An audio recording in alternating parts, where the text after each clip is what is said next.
wabarakatuh.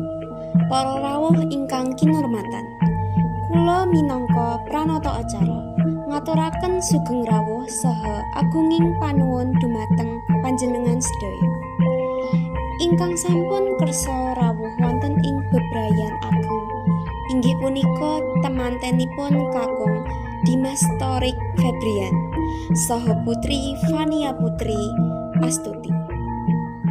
Mugi sedaya tindak lampah kita pinaringan ridho lan berkah saking Gusti Allah Subhanahu wa taala. Para rawuh ingkang kinurmatan, tata lampah acara menika miturut urutanipun ingkang punika. Setunggal, pembuka. Kalih, maos ayat suci Al-Qur'an. 3. Sambutan penghulu. 4. Proses ijab kabul. 5. Pasrah tampi manten kakung saha manten putri. 6. Panggih manten. 7. Panutup. Para rawuh supados acara menika pinaringan rahmat saha berkah.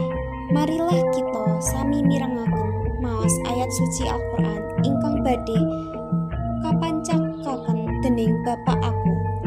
Kagem Bapak Agung kula aturi. Matur nuwun sageng dumateng Bapak Agung, mugi ayat suci ingkang kaseret saged dados pepadang gesangipun manten kakung saha putri. Salajengipun kula aturi rawuh Bapak Penghulu saking kantor urusan agama kangge ngaturaken pitedah saha dawuh perkawinan. Kagem Bapak Penghulu kula aturi. Para rawuh ingkang kinurmatan, sampun dumugi wekdalipun kita mlebet acara inti, inggih punika akad nikah. Mugi kita sami nyekseni proses ijab kabul saha ingkang badhe kepimpin dening Bapak Penghulu.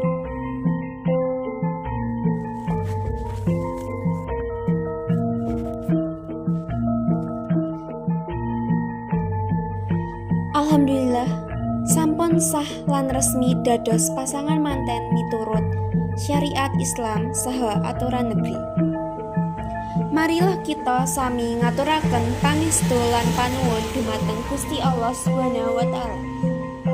Mugi bebrayan menika pinaringan sakinah mawaddah warahmah. Wekdal salajengipun badhe kupunjer pasrah saha tampi. Saking pihak keluarga manten kakung, kula aturi rawuh wakilipun kangge ngaturaken pasrah.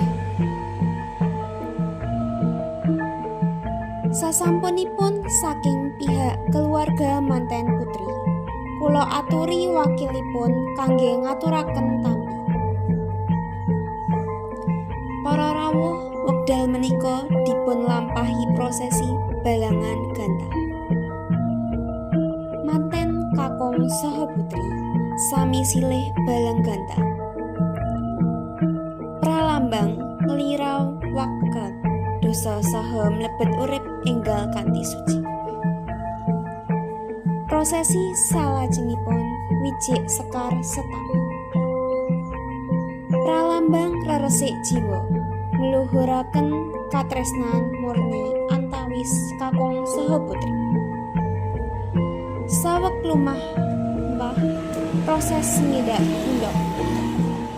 Manten kakung ngidak endhog, lajeng sikile dipun resik dening manten putri. Maknanipun katresnan tansah kesedihan ngawula suami ngemut tanggung jawab saha istri setia bangun keluarga.